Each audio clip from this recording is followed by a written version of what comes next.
Bien. Bon, je ne vais pas être plus long que ça et je reprendrai la parole à la fin. Marion, c'est à vous. Très bien.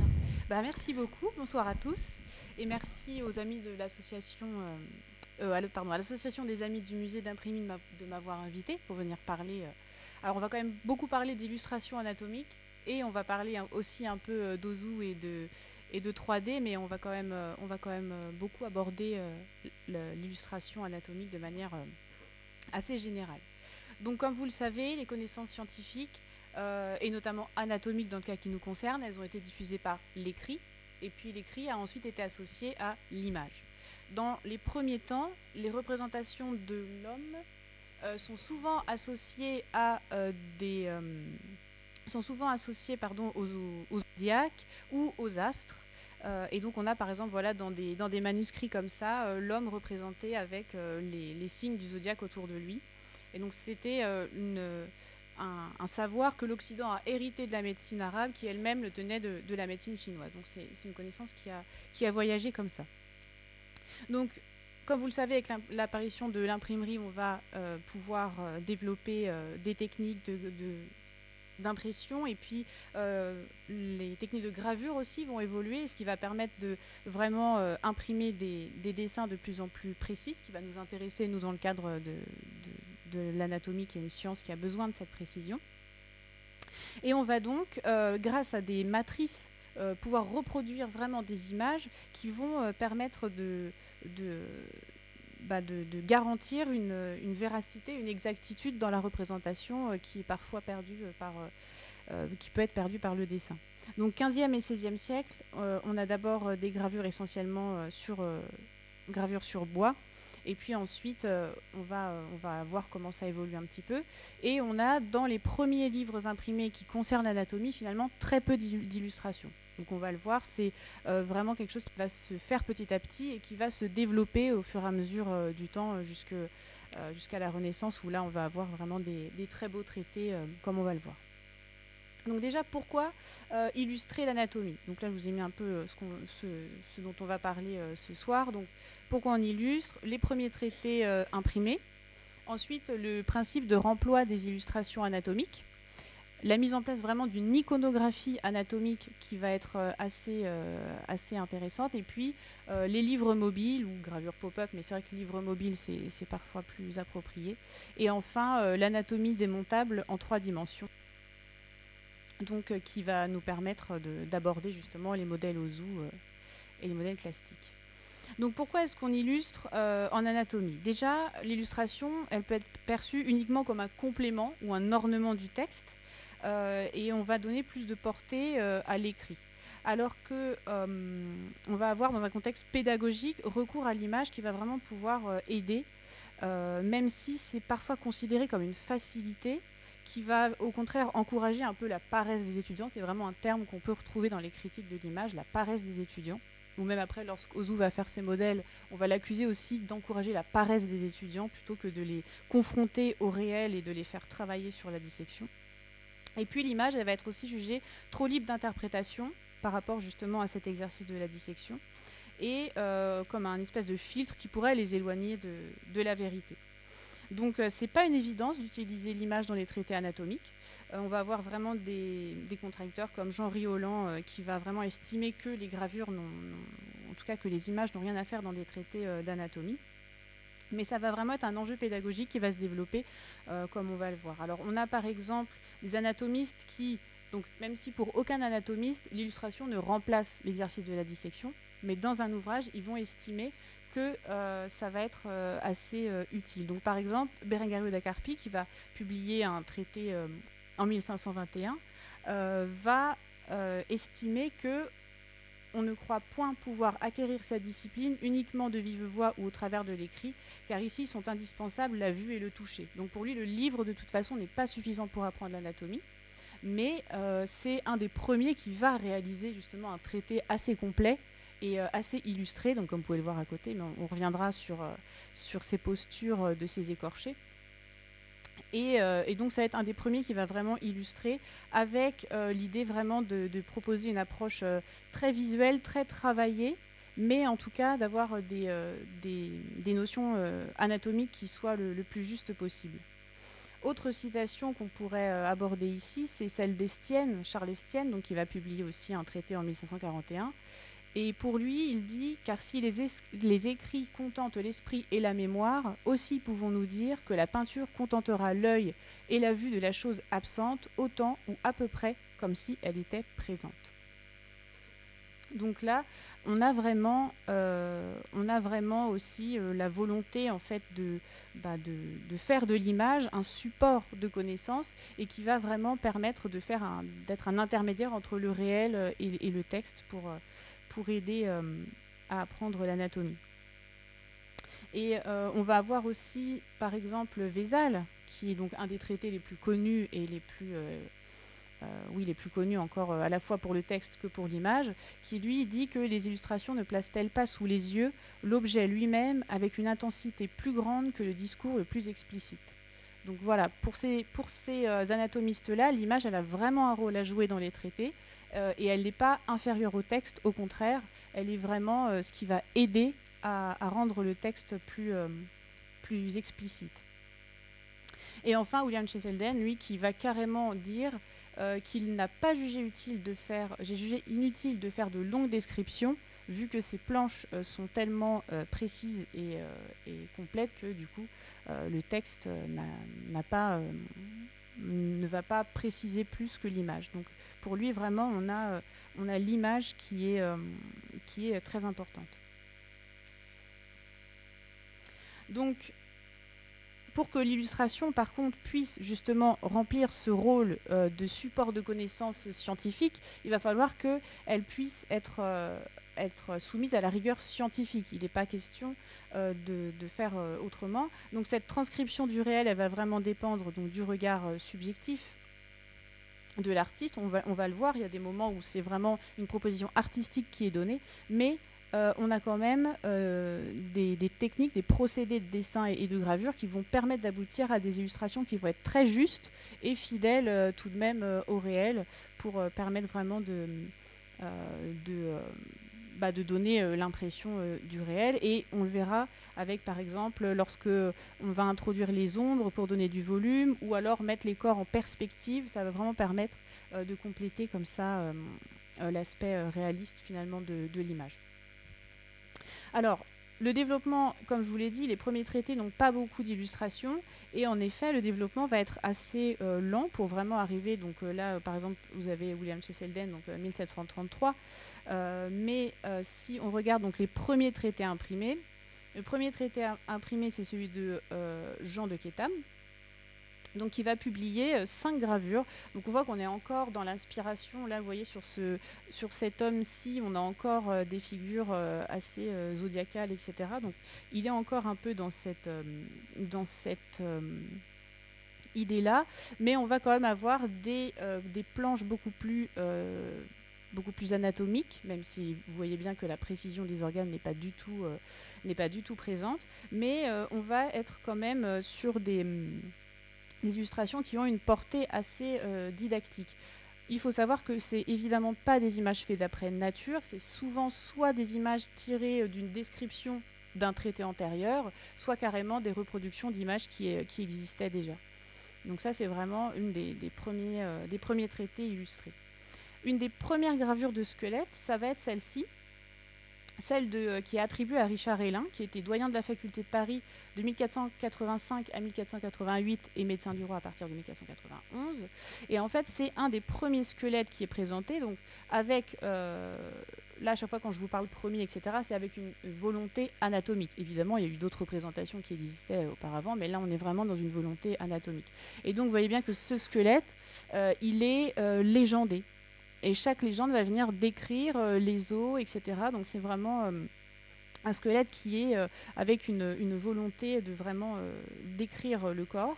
Et en fait, ce squelette, il n'est pas non plus fait d'après nature, parce que vous voyez qu'il est quasiment identique à ce squelette-là, qui est en fait le squelette qui est présent dans le compost et calendrier des bergers de Guy de Marchand, et qui, lui, est très lié aux astres. Oui, là, il y a le soleil, etc. Donc, c'est le même squelette, mais il n'est pas du tout présenté avec une volonté anatomiste, alors qu'ici, vous avez vraiment la légende de chacun des éléments.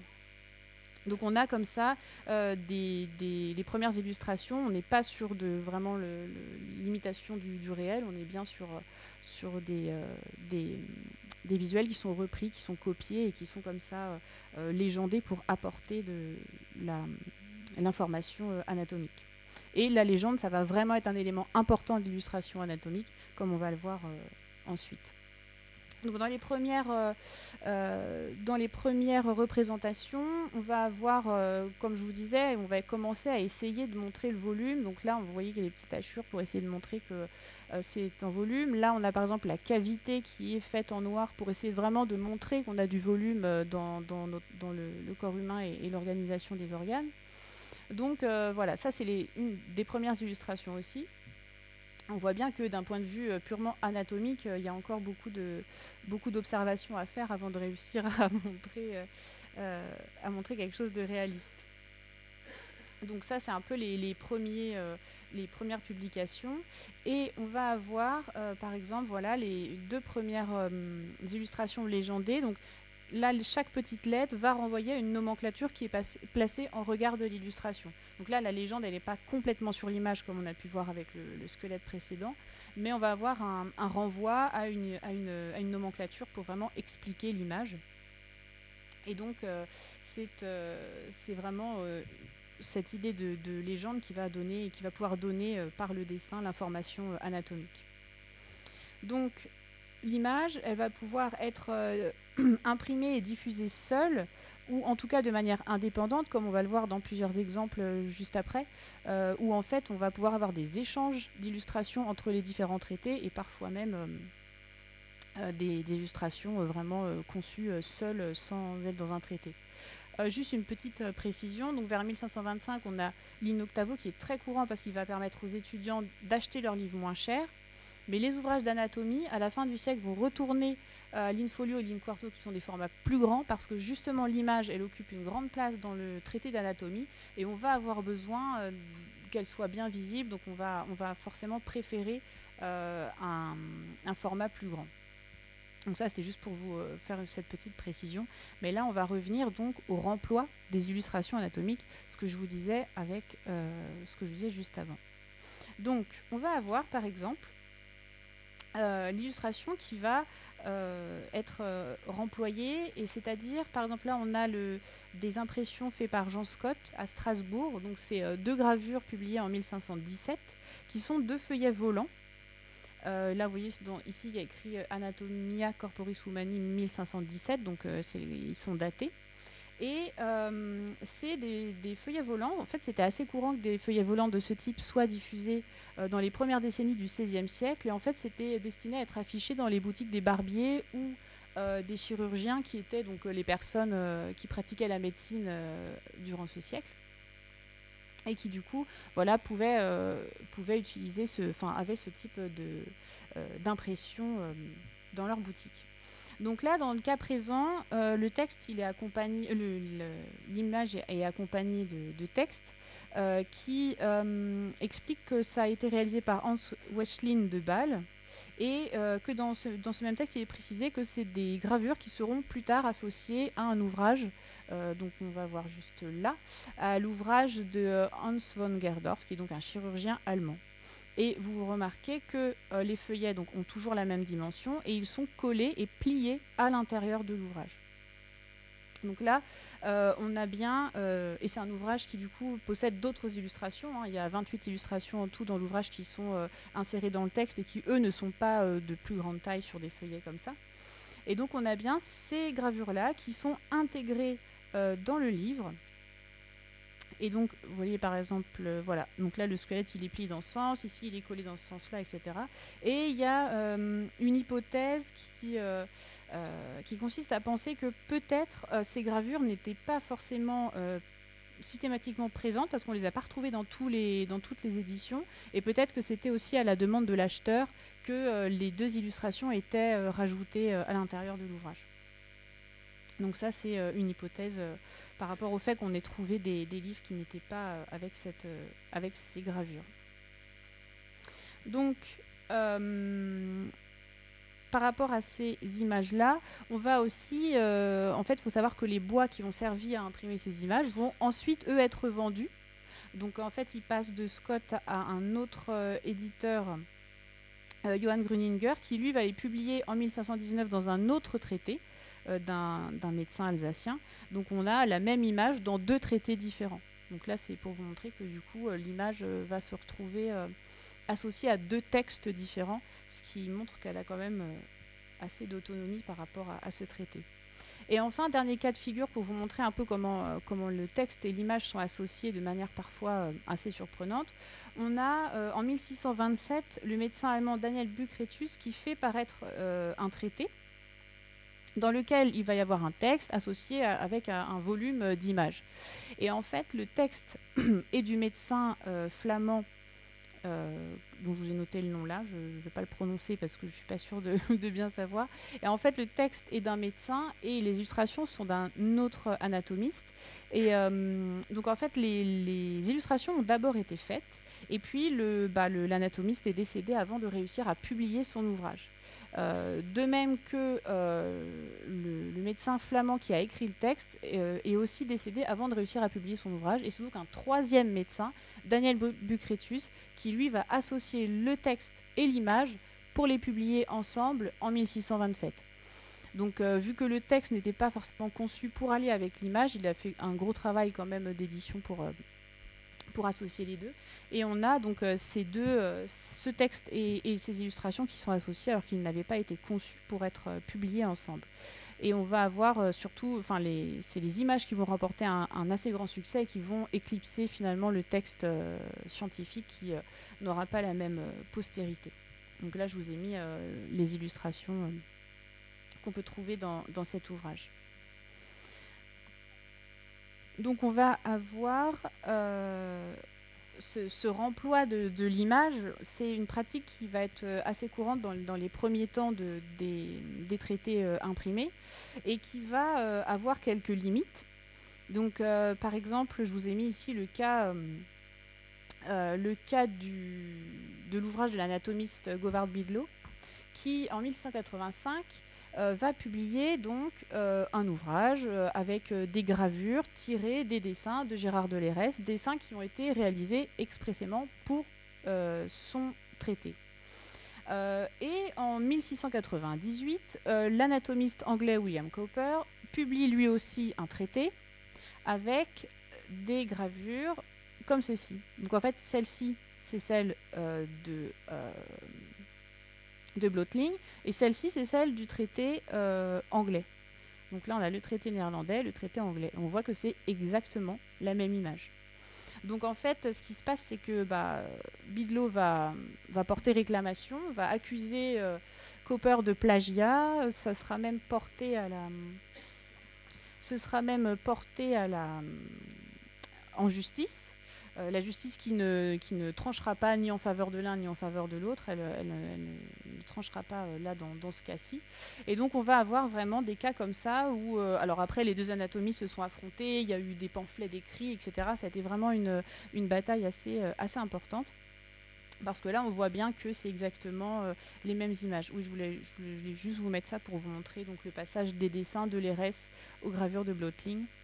Où on a vraiment un gros travail là du graveur qui a été parce que c'est un ouvrage qui a énormément de planches dessinées et qui est très très beau, donc si vous pouvez le regarder, c'est vraiment un ouvrage qui est magnifique. Et donc vous voyez que même les légendes, là, les petits points sombres que vous voyez, c'est les lettres des légendes, sont exactement au même endroit. Donc on n'a vraiment pas il n'y a pas de retravail, pas d'interprétation de l'image qui est vraiment placée telle qu'elle. Alors après au niveau du texte, Cowper va apporter un autre texte, il y aura d'autres images dans son traité, mais en tout cas ces planches-là, il y en a certaines qui seront exactement semblables à celles de Bidlaw. Et un autre cas aussi, pareil, de reprise d'illustration, il y a celle du traité de Juan Valverde de Amusco, qui va lui aussi publier un traité, donc ça c'est celle de l'espagnol, et là en fait on voit qu'il reprend exactement les postures de Vézal, de la Fabrica, mais avec quand même une espèce d'interprétation du décor. Là on voit que c'est pas exactement la même chose, mais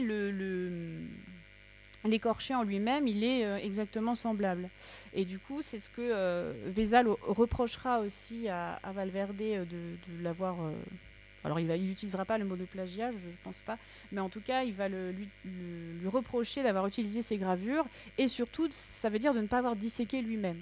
C'est-à-dire d'avoir proposé un texte sans avoir lui-même disséqué, et de s'être contenté de copier les images de la Fabrica. Donc vous voyez que ce principe de remploi d'images, c'est quelque chose qui est assez courant et qui peut conduire à des litiges assez sérieux, mais qui finalement se retrouvent assez régulièrement dans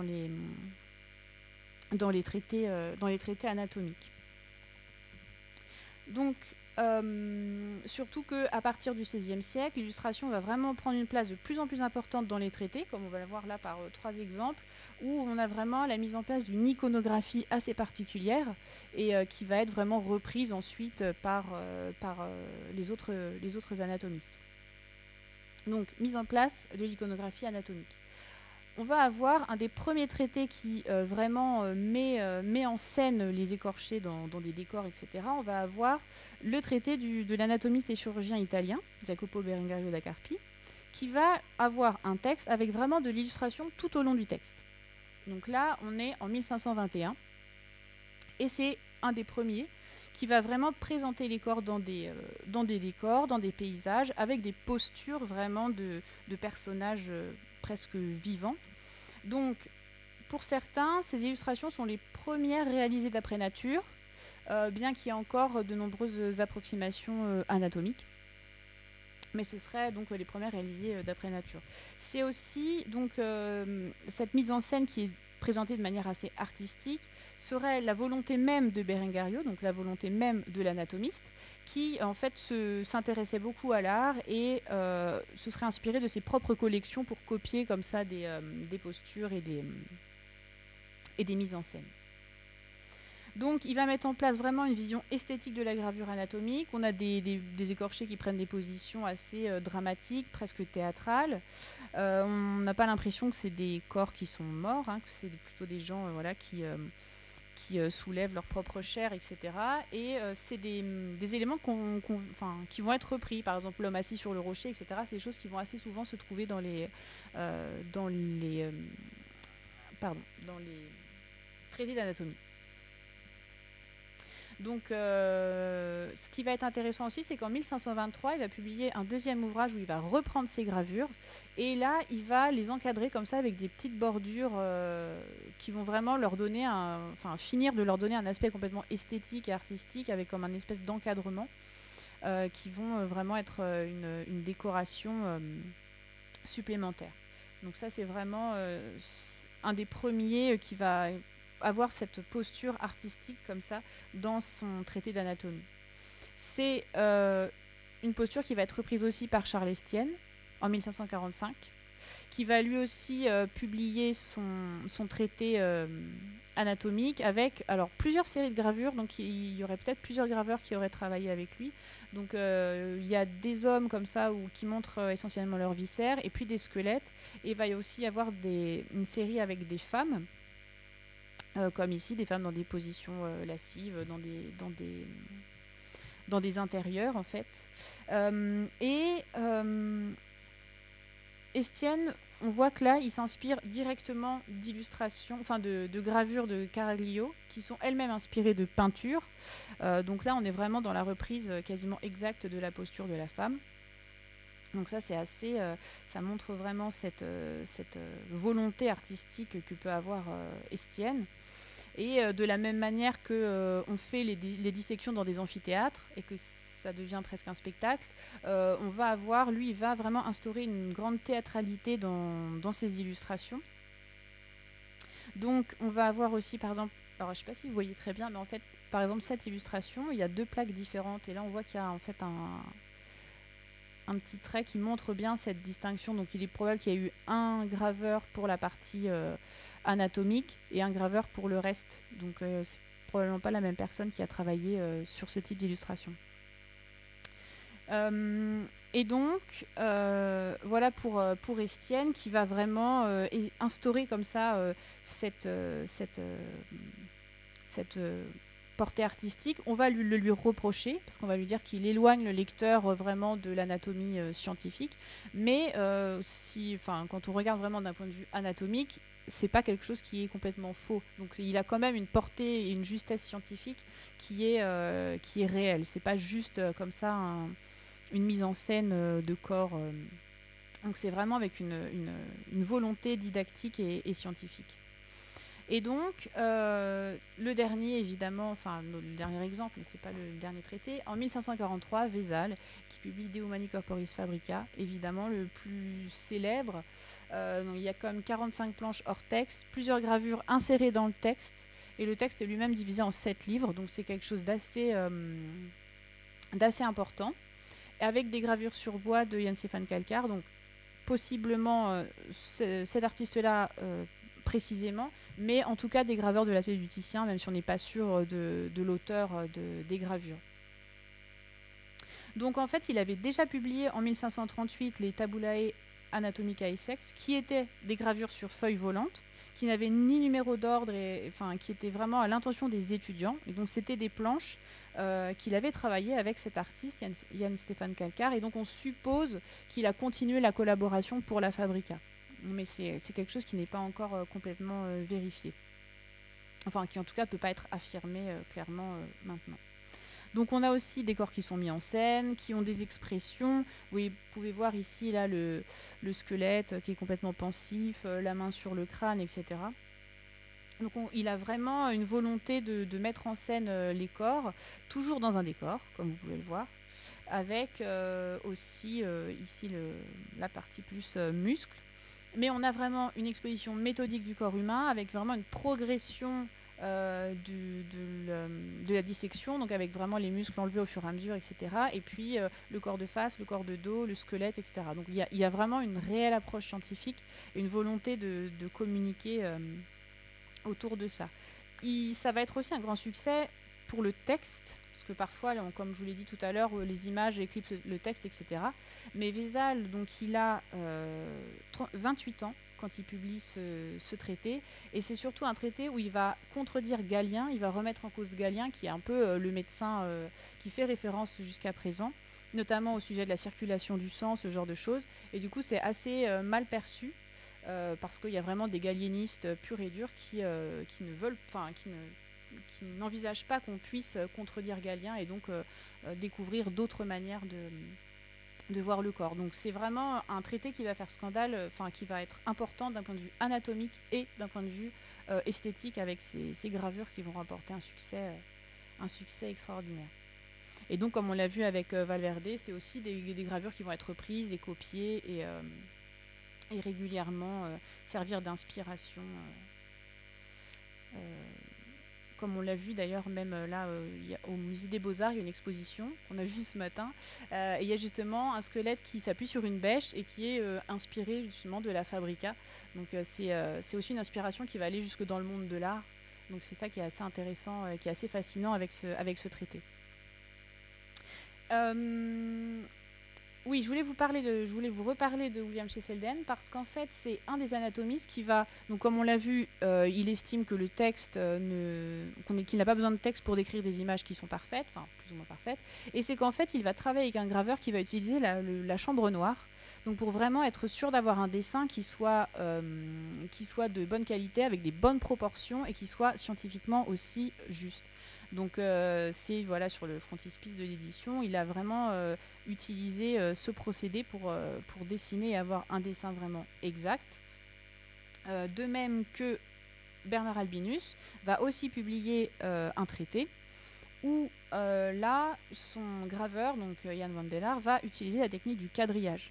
Donc c'est toujours dans l'idée, bon là je vous ai mis une illustration de Dürer pour vous montrer le principe, mais c'est toujours dans l'idée de réussir à avoir un corps le plus juste possible. Ça ne l'a pas empêché de réaliser cette mise en scène avec ce fameux rhinocéros qui a aussi beaucoup fait parler par rapport à dans un traité anatomique. Voilà. Il a reçu beaucoup de critiques par rapport à ça. Donc voilà pour cette volonté d'avoir des dessins plus justes, plus réalistes, mais il n'empêche que une gravure reste en 2 dimensions et qu'il va nous manquer la perception de la superposition, de l'organisation des organes, etc. C'est pour ça que des anatomistes vont vraiment chercher à proposer des gravures qui vont pouvoir être manipulées. Donc par exemple, on en revient toujours au même, Vézal publie en 1543 un épitome qui est une sorte de version abrégée de la Fabrica, qui n'est ni paginée ni reliée. Et cet épitome a deux planches d'illustration, donc il y a plusieurs illustrations qui sont pas mobiles à l'intérieur, mais il a deux planches d'illustration que vous pouvez voir ici, qui sont, donc là il y a plusieurs organes collés, etc. Ici vous avez un petit texte explicatif qui vous dit comment en fait manipuler. Donc en fait ça c'est à découper et à coller ensuite sur le modèle qui est là. Et il va avoir dans son petit texte explicatif et dans la partie vraiment écrite on va dire de l'épitome, il va expliquer le processus de la dissection, l'ordre de la dissection, etc. et décrire décrire la logique de la dissection qui correspondra à celle de la manipulation que l'étudiant fera de ce.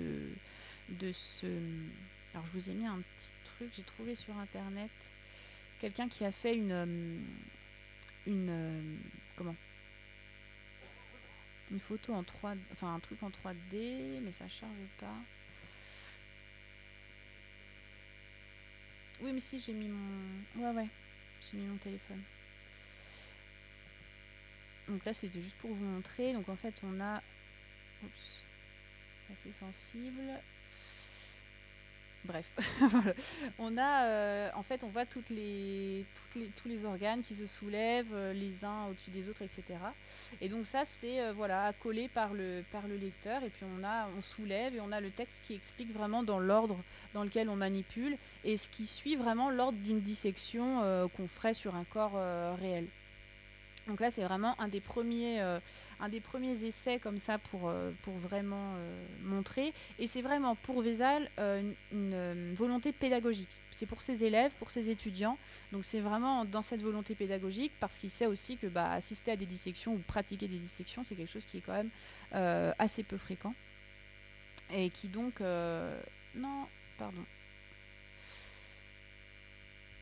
Et qui donc est quelque chose d'assez difficile à pratiquer. Tac. Donc ça c'est le premier exemple. Ensuite on va avoir aussi en 1619 Rémelin, qui est donc un anatomiste, qui va lui aussi vouloir montrer la superposition et l'organisation des organes. Donc lui, il va essayer de faire aussi ce genre de système comme ça, à soulever, à voler, etc. Donc là je vous ai mis... plusieurs versions. Donc ça c'est une version du Metropolitan Museum qui n'est plus conservée dans la reliure, qui est vraiment conservée à part. Et puis là vous avez l'exemple de la Bibliothèque du Congrès. Donc c'est la traduction anglaise de 1702 et qui elle aussi présente comme ça une femme qui peut être ouverte et il y a l'homme. Donc là il y a la femme et il y a l'homme et on peut sortir les organes de l'intérieur. Et normalement je vous ai mis un petit vif. Qui montre qu'en fait, après on peut évidemment ouvrir encore plus et puis vraiment sortir comme on voit sur l'autre image. Et donc ça, c'est les deux premiers vraiment exemples qui tentent de donner du volume et de faire comprendre cette idée de superposition. Donc c'est pas forcément quelque chose qui va être uniquement pour la gravure. On va aussi avoir dans des traités dessinés. Donc, par exemple, là, les dessins de Sage et Mollen pour l'anatomiste Van Horn. Ça, c'est 4 grands atlas qui ont été redécouverts récemment à la Bibliothèque interuniversitaire de la santé. Je ne sais pas si vous avez suivi ça à Paris. Où, en fait, c'est des atlas qui étaient conservés sous le nom de l'ERES. Donc, c'est-à-dire le dessinateur qu'on a vu tout à l'heure qui a travaillé avec Bidlo aux Pays-Bas. Et en fait, c'est une chercheuse, en venant voir, s'est rendue compte que c'était pas l'ERES et que c'était donc Sage et Mollen et que c'était des documents qui avaient été perdus. On savait qu'ils avaient existé, mais on les retrouvait plus. Et en fait, ils étaient conservés à la bibliothèque à Paris. Donc, c'était une grande découverte qui a permis de faire un grand travail de recherche et qui a été restauré. Donc, les restauratrices ont aussi pas mal bossé sur la matérialité et tout ça de ces objets, qui ont permis d'apprendre plein de choses, notamment que ça aurait peut-être été copié pour justement peut-être faire des gravures, mais on n'a pas les traités finaux. Enfin, donc voilà, c'est assez intéressant. Il y a plein de questions qui se posent sur ces objets-là. Et ce que je voulais vous montrer dans ce cas-ci, c'est qu'on a des petits éléments aussi qui se soulèvent pour pouvoir montrer, par exemple là l'articulation, on peut soulever pour voir comment c'est dessous, etc. Donc c'est un système qui existe aussi voilà, dans le dessin, enfin en tout cas qui permet de vraiment pouvoir montrer deux états différents du corps sur une même planche, ou en tout cas deux niveaux de profondeur, et ce qui est vraiment très précieux pour faire comprendre l'organisation du corps. Donc là, on reste dans les documents toujours plus ou moins en 2 dimensions, mais on va avoir, en parallèle de tous ces traités illustrés dont je vous parle depuis tout à l'heure, on va avoir aussi la mise en place d'une anatomie factice en 3 dimensions. Donc factice, c'est vraiment pour faire la distinction avec l'anatomie en 3 dimensions, mais qui est des corps réels préservés. Bref, c'est tout un autre sujet, mais en gros, voilà, c'est factice, c'est-à-dire que c'est fabriqué. Donc on va avoir notamment la cire, les modèles en cire qui vont se développer au XVIIe siècle en Italie. Et la cire est quand même peu souvent manipulable. C'est souvent des modèles en une pièce et qui sont sensibles à la chaleur, etc. Donc on ne va pas souvent les manipuler, de risque aussi de les déformer. Mais on va avoir par exemple cette Vénus Médicis, réalisé par Giuseppe Ferrini et Clemente Susini en 1782 et qui est conservé à la Specola, qui se démonte. Vous voyez que là on a l'abdomen, que l'abdomen peut se soulever, on peut sortir les organes, jusqu'à arriver à un petit fœtus qu'on voit là dans l'utérus, et qui va aussi être un moteur de ça va vraiment être, pour comprendre la gestation, on va souvent essayer de justement mettre au point des modèles qui se démontent, etc. Parce que c'est vraiment un processus fascinant qui va beaucoup intéresser les anatomistes. Donc ça, c'est une des... Alors il y a plusieurs cires démontables qui existent, mais c'est quand même quelque chose qui est peu fréquent. Donc c'est une des rares cires qui va être manipulable. On va trouver aussi, par exemple, des petits mannequins en ivoire au XVIIe siècle. C'est des mannequins qui représentent soit des hommes, soit des femmes, mais assez souvent des femmes, et les femmes sont enceintes, comme vous pouvez le voir là. Donc elles ont aussi les organes qui se retirent ici, etc. Et donc elles sont souvent enceintes. Alors ça, c'est pas forcément des modèles qui avaient une portée pédagogique. C'était probablement des modèles qui servaient un peu de prestige, qui étaient collectionnés par les anatomistes, mais qui n'étaient pas forcément avec une portée pédagogique, parce que c'est des petits objets en ivoire assez précieux. Mais on va avoir quand même des modèles pédagogiques qui vont être fabriqués, notamment ce que vous voyez en dessous, ici. C'est un modèle fabriqué par Angélique Le Boursier du Coudray. Donc c'est-à-dire quand même au XVIIIe siècle. C'était une femme qui était sage-femme et qui voulait former les sages-femmes en fait, pour leur apprendre justement à accoucher les enfants et en tout cas à pouvoir à faire les bons gestes pour diminuer la mortalité infantile et celle aussi de la mère. Donc en fait c'était du tissu, de la paille, du coton. Il y a une armature en fer. Il y a un modèle qui a été radiographié et il semblerait que le bassin soit un vrai bassin, un bassin humain, en os, quoi. Et donc, c'est des modèles vraiment qui ont vraiment servi à l'enseignement des sages-femmes au XVIIIe siècle. Il y aurait aussi d'autres modèles en cire pour former les sages-femmes, mais c'est des modèles dont on n'a pas gardé trace, notamment les modèles de Marie-Catherine Bihéron. C'est des modèles qui ont beaucoup aussi été envoyés en Russie, à la cour de Catherine II, etc., mais qu'on a perdu entre-temps. Donc, c'était des modèles qui pouvaient aussi se bouger et être manipulés pour faire comprendre le processus de l'accouchement, etc. Donc, c'était des objets assez précieux. Donc voilà un peu pour les autres modèles, pour les modèles démontables qu'on a pu trouver. Et c'est des modèles qui, comme vous le voyez, que ce soit pour la gestation ou des objets de prestige, etc., mais ne sont pas des modèles qui vont montrer toute l'anatomie. Et en fait, les modèles vraiment qui concernent toute l'anatomie vont être assez rares. On va avoir par exemple ce modèle en bois de Felice Fontana. Felice Fontana l'a commandé. Il veut réaliser des modèles anatomiques démontables. Il voudrait que ce soit en bois. et que ce soit de taille réelle. Donc il commande ça vers 1790 et le problème c'est que c'est assez difficile à faire et le bois, comme vous le savez, ça bouge beaucoup avec l'humidité, etc. Et donc c'est des objets qui sont très difficiles ensuite à remonter ou en tout cas à manipuler. Donc ça, c'est un modèle qui contient à peu près 3000 pièces, qui se démonte et d'après certaines sources, j'ai lu qu'il peut devenir homme ou femme successivement. Donc je ne sais pas trop comment, parce que c'est pas des modèles. En fait, là je vous ai mis les photos de. Ici, c'est celui qui est au musée d'histoire de la médecine à Paris. Et en fait, maintenant il est cloué et tout ça, donc en fait on peut pas le manipuler, on peut pas le démonter, le remonter. Je pense que ce serait trop dangereux de le manipuler. Donc voilà, c'est un peu par rapport aux sources que j'ai pu trouver, il pourrait devenir homme ou femme successivement.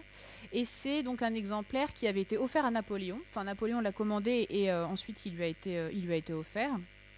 Et il a été remisé dans le grenier de la faculté de médecine où il n'était pas utilisé. Et il a été redécouvert en 1823 par Louis Auzout.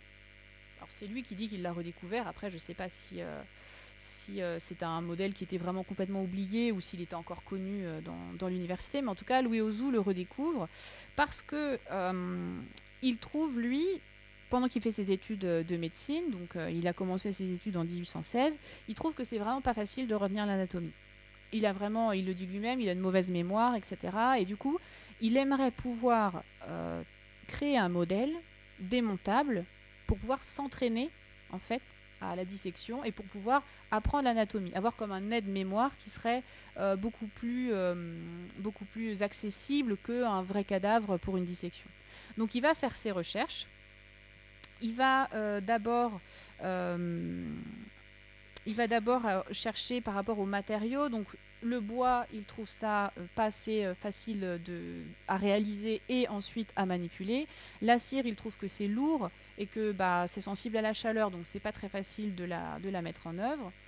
Et donc ces recherches vont l'amener vers le papier mâché, qui est un matériau qui est quand même relativement couramment utilisé au XIXe siècle, notamment pour fabriquer des objets du quotidien, des jeux pour les enfants par exemple, ou les marionnettes, ou même il y a du mobilier qui était fabriqué en papier mâché à cette époque. Donc c'est un matériau qui est quand même assez courant et dont il va se servir. Je l'ai pas passé. Dont il va se servir pour mettre au point ces modèles. Donc il va d'abord essayer de mettre au point une pâte. Donc il va inventer une recette de papier mâché. C'est un papier mâché qu'il va appeler la terre, parce que ça va avoir un peu un aspect de terre, mais il n'y a pas du tout de terre à l'intérieur, qui va être constitué de papier, de fibres de lin, de poudre de liège, de colle de farine et d'une charge minérale. Donc là, je vous ai mis une petite photo de la fabrication de la pâte, de la cuisson de la pâte. Et sa deuxième innovation, ça va être des moules en métal, que vous pouvez voir ici, des moules en métal dans une chape en bois. Et en fait, le moule en métal va surtout lui permettre d'avoir une précision très fine pour son moulage et pour être sûr que le papier puisse prendre vraiment la plus fine empreinte et avoir comme ça une exactitude anatomique assez importante. Et là, je vous ai mis, donc c'est une moitié de tête sortie du moule qui est là. Donc c'est avant les barbages, etc. Parce qu'évidemment, les modèles sortent du moule et sont ensuite retravaillés et puis peints, évidemment. Et donc, voilà son processus de fabrication. L'idée d'utiliser des moules, c'est que ça va lui permettre de fabriquer des modèles en série. Parce que son tout premier modèle, son tout premier prototype, il le fait lui-même, en étant étudiant, un peu comme ça, dans sa chambre et tout ça. Et c'est vraiment pas très pratique à faire. Et donc, il sait bien qu'à vendre, ce sera pas rentable. Donc, il a l'idée de faire des moules comme ça pour lui permettre, en fait, de pouvoir tout simplement produire en série. Et avoir des modèles identiques à mettre à son catalogue. Quand je dis il, évidemment, ce ne sera pas lui qui va fabriquer, il va avoir de nombreux ouvriers, jusqu'à une 50aine d'ouvriers, et il va installer son entreprise, son usine, enfin pas vraiment une usine, ses ateliers, on va dire, en Normandie, d'où il est originaire. Donc, il va très vite aussi élargir son catalogue, parce qu'il ne va pas se contenter de l'anatomie humaine. Donc, il commence par un homme de taille réelle, donc à peu près 1m82. Ensuite, cet homme, il va un peu le réduire parce que c'est quand même encore trop cher pour certaines institutions. Donc, il va faire un homme d'1m16. un homme qui sera plutôt vendu pour les collèges, ce genre de choses. Et puis petit à petit, il va augmenter son catalogue, il va faire des femmes, il va faire ensuite des organes agrandis ou des parties de corps agrandis. Donc là, on a un grand modèle d'oreille plastique qui fait à peu près une cinquantaine de centimètres de haut. Et puis il va aussi faire des modèles botaniques, donc des fleurs, des fruits. Et puis des modèles d'animaux pour chaque espèce, enfin chaque espèce type. Donc par exemple, là, il fait le colimaçon pour les mollusques, le hanneton pour les insectes, etc. Et donc tous ces modèles-là s'ouvrent et se démontent et pour vraiment comprendre l'anatomie et de chaque animal et fleur.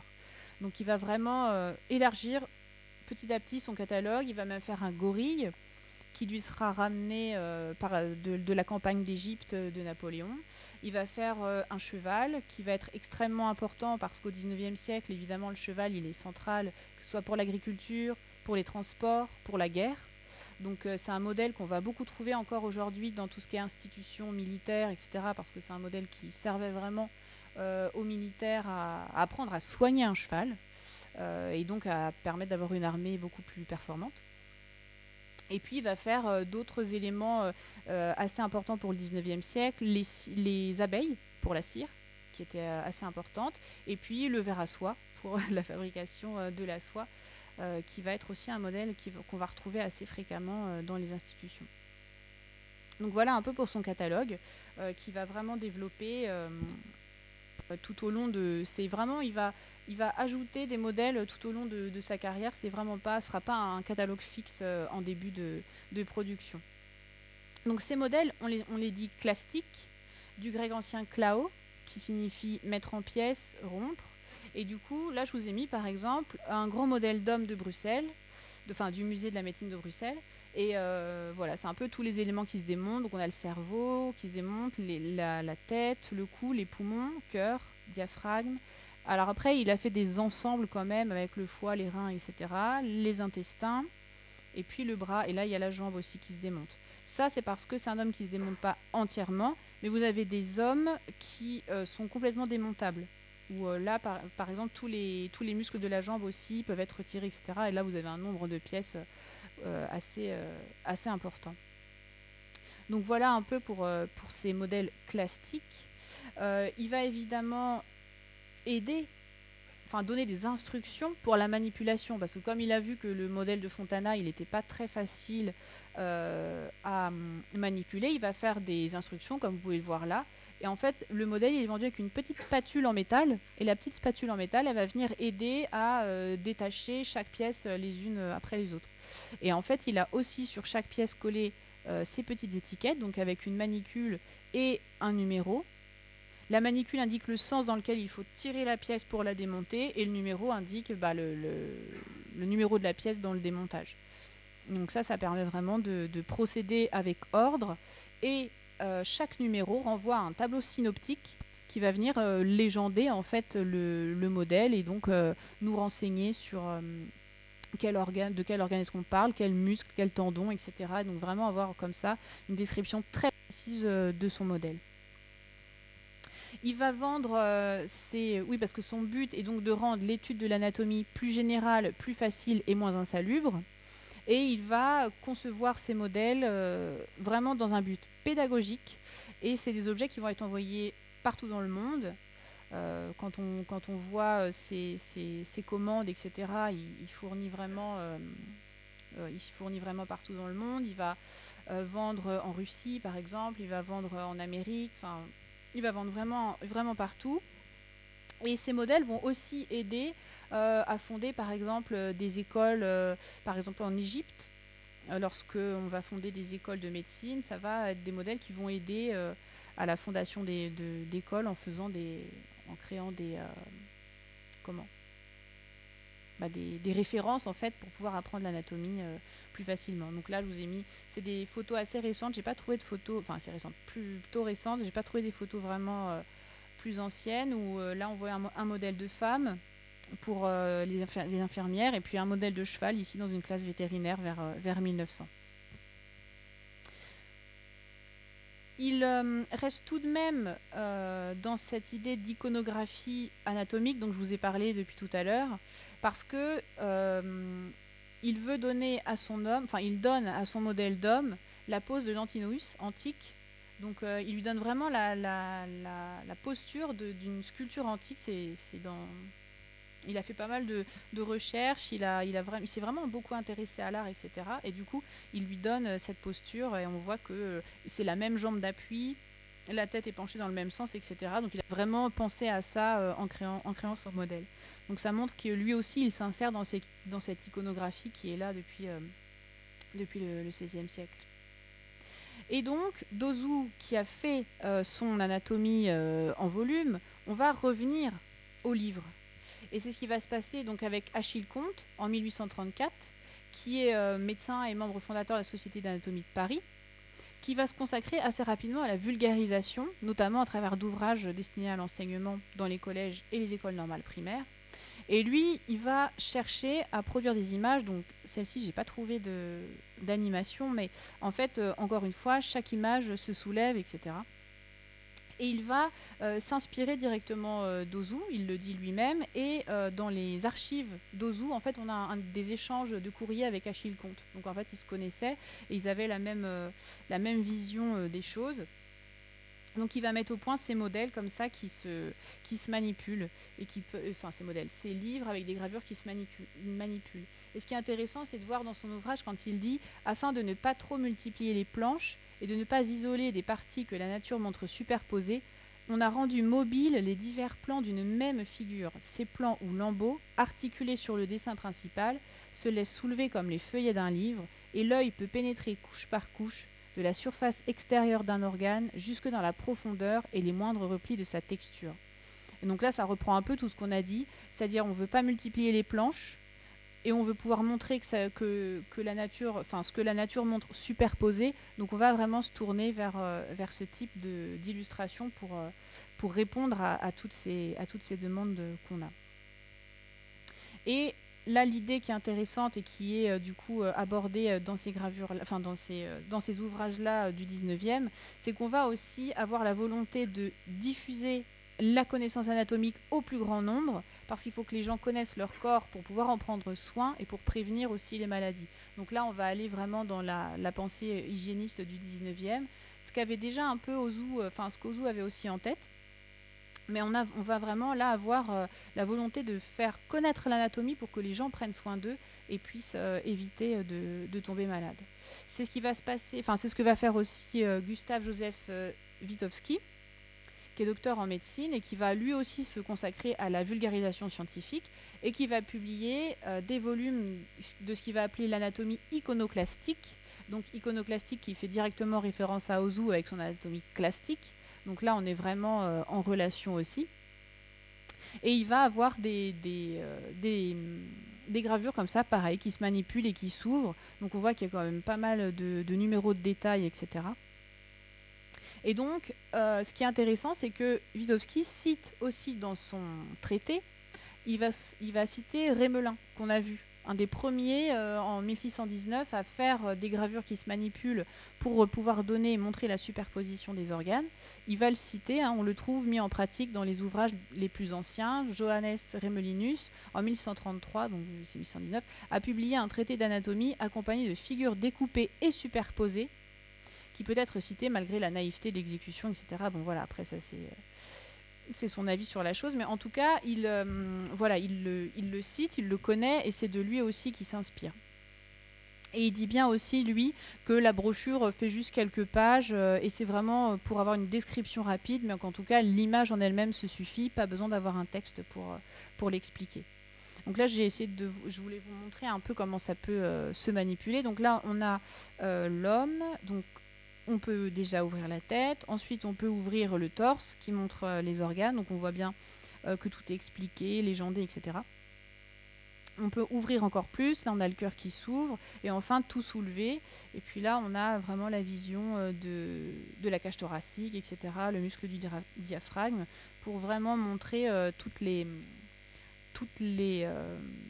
épaisseurs en fait vraiment lors de l'anatomie. Et enfin, je voulais vous citer aussi ce livre-ci de Monsieur Platène, qui est donc docteur en médication naturelle et qui va lui aussi publier le livre d'or de la santé avec un certain nombre de gravures à l'intérieur qui peuvent être manipulées pour faire comprendre l'anatomie de l'homme, de la femme, etc. Et qui vont, ce qui va être assez... je voulais vous montrer cet exemple-là parce que c'était assez intéressant, c'est qu'il va avoir ici une petite serrure fermée parce que ce 3e tome concerne plus particulièrement l'anatomie de la femme, des maladies mentales et de la sexualité. Donc du coup là on va mettre une petite serrure parce qu'il ne faut pas que n'importe qui puisse regarder à l'intérieur. Ce qui montre bien premièrement l'importance de l'image et l'importance qu'on accorde à l'image, mais aussi que malgré toute notre volonté de vulgarisation et d'enseignement, on va quand même décider qui, oui ou non, peut voir certaines images. Donc ça, c'est assez... je trouvais ça anecdotique et assez intéressant. Et enfin, Bills, qui est donc là, c'est plus dans le... vraiment lié aussi à l'Art Nouveau, comme vous pouvez le voir sur la couverture. Et lui, c'est vraiment aussi dans une idée de médication naturelle, d'hygiène naturelle, etc. Donc vraiment, c'est cette mouvance de médecins naturopathes allemands qu'on va rencontrer à cette époque-là. Et il va présenter, donc il va faire aussi 3 volumes. Et dans ces 3 volumes, on a des gravures qui se manipulent.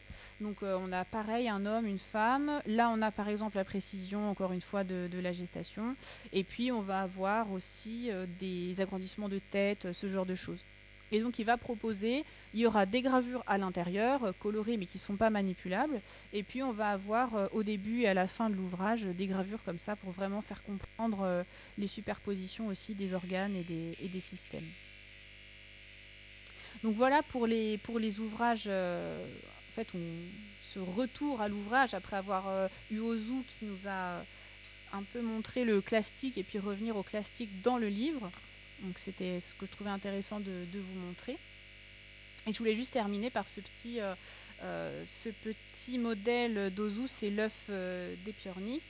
Et en fait, ce que je trouvais intéressant, c'était pour illustrer en fait cette interdépendance de l'art et de la science, parce qu'on voit bien encore une fois que sans l'artiste, l'anatomiste ne peut pas forcément faire transmettre ses connaissances, mais qu'en même temps, l'artiste a besoin de l'anatomiste pour avoir cette rigueur scientifique et pour pouvoir proposer vraiment un objet qui va être pédagogique et didactique et en tout cas exact scientifiquement. Et ce qui était assez intéressant, c'est que cet œuf-là, Ozu l'a présenté à une exposition universelle et on va avoir l'abbé Moignot qui va écrire à ce propos « C'est un œuf ouvert sur 4 portions de sa surface et qui éclaire d'un jour tout nouveau le développement du germe dans les différentes phases de l'incubation. La science et l'art ne peuvent aller plus loin, c'est la nature prise sur le fait et se révélant à elle-même. » Et je trouvais ça assez beau de terminer sur cette idée. Je vous remercie de votre attention.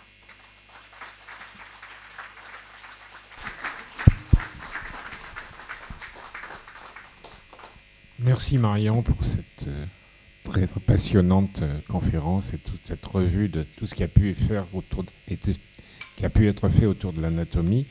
Et je suppose que ça va induire un certain nombre de questions. Qui veut commencer ? Alors moi, je vais commencer dans ce cas-là. Est-ce qu'on connaît les raisons pour lesquelles, au départ, enfin au Moyen-Âge, il y a des gens qui s'élevaient contre les gravures représentant l'anatomie? Quelle est la raison c'est un peu ce que je vous disais, c'est que les gens estimaient que c'était un filtre avec le réel et que vraiment c'était et que l'anatomie était une science descriptive et qu'elle n'avait pas besoin d'images et que le texte pouvait suffire à la décrire. Et donc c'était vraiment l'image comme une sorte de trahison du réel et qui éloignait le lecteur ou l'anatomiste vraiment de la réalité du corps et de la pratique de la dissection. Donc c'était vraiment une sorte de trahison comme ça du réel. Et du coup, il y a pas mal d'anatomistes, en effet, qui ont condamné même l'image en disant que c'était pas souhaitable parce que c'était pas assez fiable et que ça pouvait être comme un filtre, en fait, qui éloignait le lecteur de la réalité. Mais ça n'est pas pour des raisons religieuses, par exemple. Après, de manière générale, dans l'anatomie, il y a toujours la religion qui s'en est plus ou moins mêlée. Donc ça a de toute façon été assez compliqué au fil du temps de disséquer avec la religion. Mais de toute façon, oui, ça a toujours été une chose assez... mais j'ai pas trouvé, peut-être que ça existe, mais moi j'ai pas rencontré d'exemple où l'illustration, par exemple, aurait été interdite par un pouvoir religieux. Ça existe peut-être, mais en tout cas, moi, je ne l'ai pas rencontré. Oui. Mais en tout cas, oui, on sait bien que certaines dissections, enfin, certains anatomistes ont eu des soucis parce qu'ils ont disséqué et que c'était la dissection était interdite, effectivement. Dans l'amphithéâtre de l'université de Padoue, qui est une des plus anciennes d'Europe, dans l'amphithéâtre historique, qu'on peut malheureusement pratiquement plus visiter maintenant, ou Officier Galilée, par exemple, il y avait sur le plancher le plus bas, au niveau le plus bas, la table de dissection. Et la République de Venise couvrait ça. Mais quand le pape s'en mêlait, il y avait une trappe sous la table avec une barque pour recueillir le cadavre qu'on disséquait. Et ça, on n'y a plus accès maintenant. C'est dommage. Une autre question ? Allez.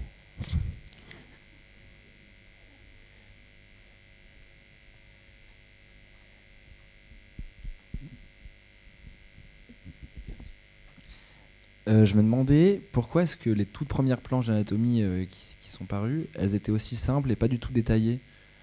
Enfin, il y avait 2-3 organes, pas plus, et c'était pas très bien dessiné, alors que pourtant le corps humain il n'a pas bougé depuis tous ces siècles. Oui, alors du coup, c'est comme on disait, la dissection, c'était pas forcément quelque chose qui était souvent pratiqué. Et il y a pas mal d'illustrations qui sont faites justement d'après des textes ou d'après. C'était pas fait d'après nature.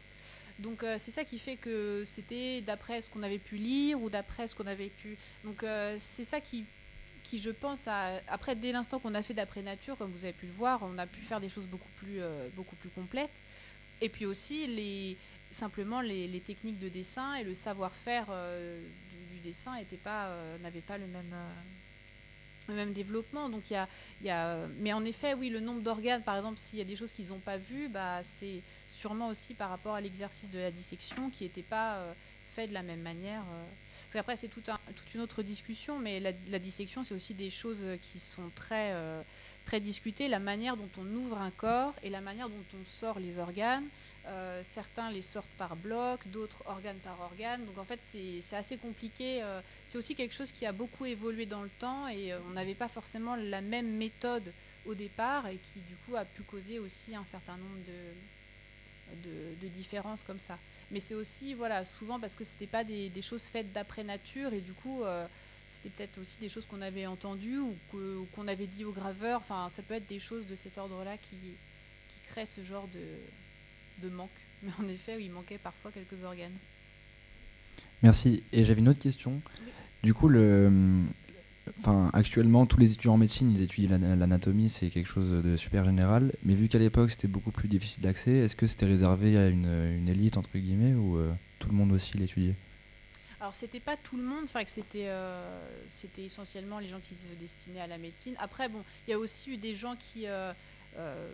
par intérêt, comme par exemple Léonard de Vinci et tout ça qui a disséqué, c'était pas dans le cadre d'études de médecine. Il y a eu des gens vraiment qui se sont intéressés à ça et du coup ont pratiqué la dissection, même pour le coup en dehors de certaines règles, etc.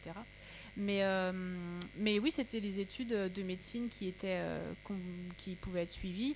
Après, c'est vraiment plus tardivement qu'on a estimé, notamment avec les Lumières et tout ça, que la connaissance devait être partagée, que chacun devait aussi connaître son propre corps et l'anatomie. Donc c'est plus à ce moment-là que les choses ont commencé à se diffuser, jusqu'au 19e, ou après, comme je vous l'ai dit, à partir de 1850, on a vraiment de la vulgarisation scientifique. On veut faire connaître le corps humain, le corps ou même les sciences de manière générale, à tous, pour vraiment améliorer aussi la propre perception qu'on a de notre corps et en prendre soin et améliorer les conditions d'hygiène, etc. Donc c'est petit à petit vraiment que ça s'est démocratisé. Après, comme disait M. Langlois pour les dissections, on a au 18e en Hollande théâtres d'anatomie, enfin les théâtres d'anatomie sont dans les villes pour bien montrer que l'anatomie ça fait partie de la ville, et on a des gens qui viennent assister à des dissections qui ne sont pas du tout des gens forcément concernés. Ça peut être le beau monde, on a parfois même voilà, des femmes qui viennent assister alors que ce n'était pas forcément une chose qui était évidente à cette époque. Donc on a vraiment au 18e aussi l'anatomie qui rentre, même la dissection qui rentre un peu dans la vie, dans la vie de la ville. Et là, ça se diffuse un peu plus, ouais. Merci. Oui, mais en Hollande, on est protestant. Oui. Donc, il y avait pas le clergé était beaucoup moins rigoureux là-dessus. Une autre question? J'ai pas vu.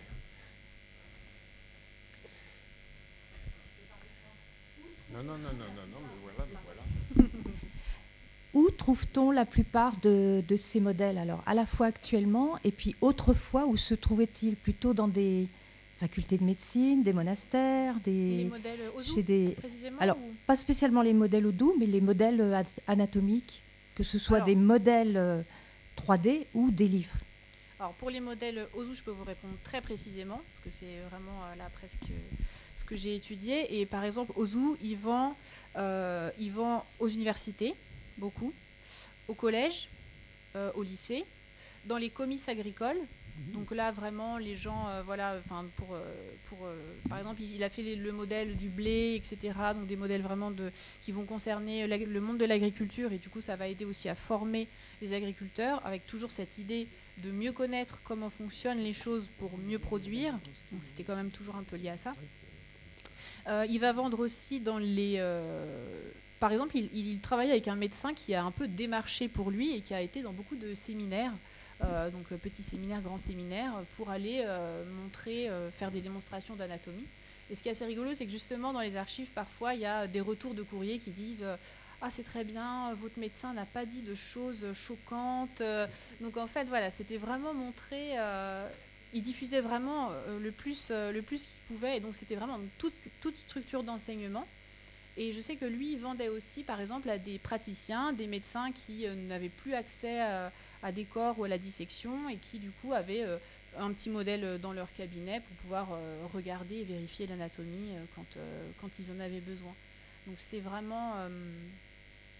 pour Ozu, voilà, je peux vraiment vous répondre très précisément parce que on a des traces dans les archives et tout ça.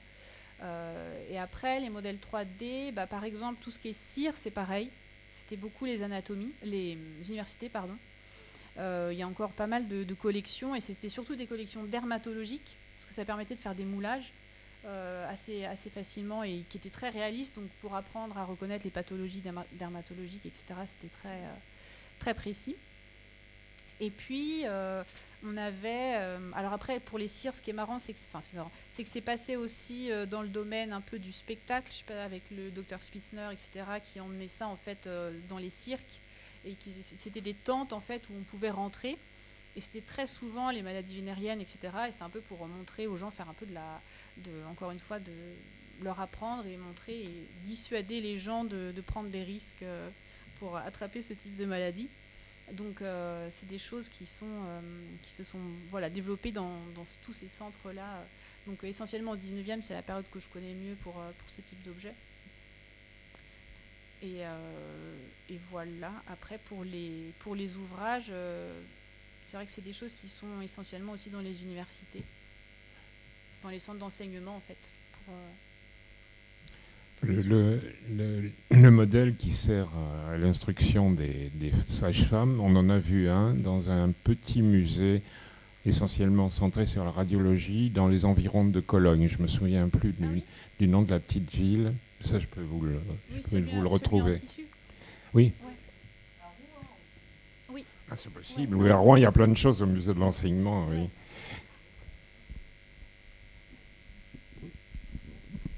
Oui, Montpellier. Oui. Merci. Je voudrais juste faire un commentaire. C'est très intéressant tout ça. Et pour dire aussi que heureusement, puisque le postulat de départ, c'était est-ce que le dessin, l'observation, ça vaut mieux que plutôt la dissection. Heureusement qu'on a été faire de la dissection, de l'observation, et qu'ensuite on a appris à regarder, à dessiner. Quand on voit la façon succincte dont sont faits les premiers dessins, la survie lors d'une opération, elle n'était pas... Regardez les progrès qui ont été faits. Je ne parle pas maintenant de l'assistance numérique. Bon, c'est incroyable. Bon. Alors moi, je dis ça parce que je suis dessinateur, puis j'ai fait aussi 1 an d'études en kinésithérapie. Et la première année, que les médecins de première année, les kinés, les infirmières, je ne sais pas, on avait des livres, on avait des cours d'anatomie faits, par exemple les os, il faut les décrire. Or, pour les décrire, il faut les avoir vus, or sous forme de dessins bien faits. Donc ça a fait progresser la médecine et la chirurgie. Hein, voilà. Donc l'intérêt était là. Hein, voilà. Et on voit le fossé qu'il y a entre les dessins que vous avez montrés, les gravures qui esthétiquement sont magnifiques, Oui. ou nous interrogent sur la connaissance de notre corps. Mais la réponse, moi je pense que le dessin, l'observation a été plus fort que le texte. Hein. Oui. Non. Oui, oui. Enfin, ça c'est mon avis.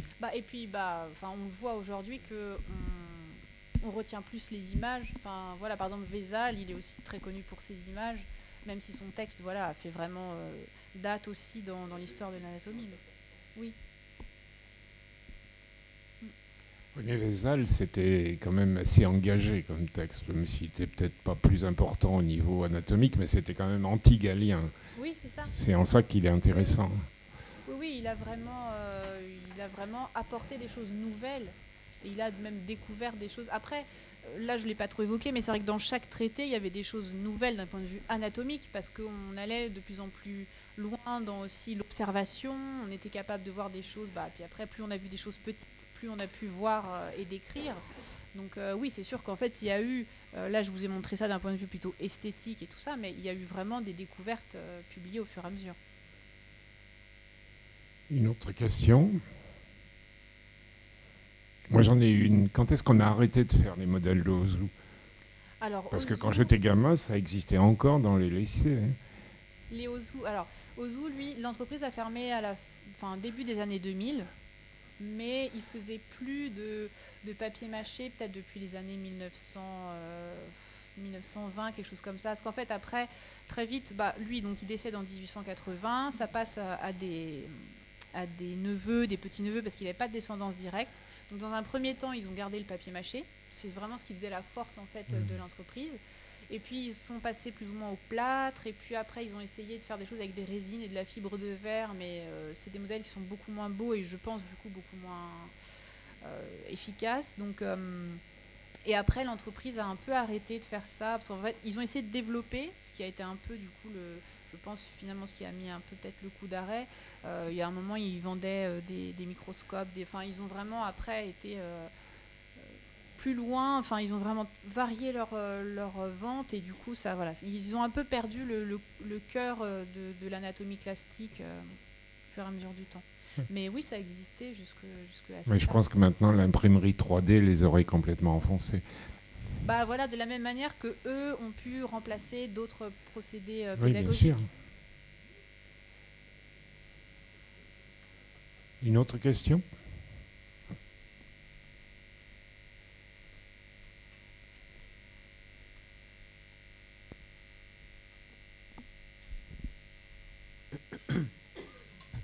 Oui, vous avez parlé dans la question d'avant de médecin au cirque. Est-ce que vous pouvez nous en dire plus, s'il vous plaît ? Alors, c'est pas vraiment médecin au cirque, c'était le docteur Spitzner, qui était donc un